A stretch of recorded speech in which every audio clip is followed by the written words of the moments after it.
Hello everyone की खबर সকলোকে ৰাতিপুৱা গা পা ধুই ভিডিঅ'টো ষ্টাৰ্ট কৰিছোঁ। আজি হৈছে 31 ডিচেম্বৰ 2024 চনৰ শেষৰটো দিন।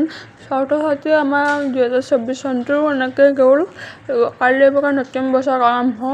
এয়া আজি ভাবিছোঁ বছৰটো লাষ্ট বুলি কিবা এটা বনাওঁ। আপোনালোককো দেখুৱাওঁ কিনো বনাওঁ মই। এয়া মই উলিয়াই ল'লোঁ ঊল। আজি ঊলৰে কিবা এটা বনাম বুলি ভাবিছোঁ সৰুকৈ।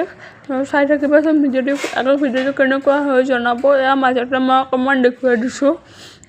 ভিডিঅ'টো আগলৈকে চাই থাকিব। ফাইনেল লুকটো চাবলৈ ভিডিঅ'টো শেষলৈকে চাব আপোনালোকে। আপোনালোকে যদি ভাল পায় লাইক কমেণ্ট কৰিব ভিডিঅ'টো। এয়া ফাইনেল লুক মোৰ হ'ল কিবাকৈ বনোৱা যেনিবা। কেনেকুৱা হৈছে জনাব ভিডিঅ'টো। আৰু সেইখনো কেনেকুৱা হৈছে জনাব। এইখন মই এখন থাল পষ্ট বনাইছোঁ অৰ্থাৎ শৰাই কাপোৰত দিয়া বনাইছোঁ। এইখন কেনেকুৱা হৈছে জনাব সকলোৱে। আৰু সকলোকে ইংৰাজী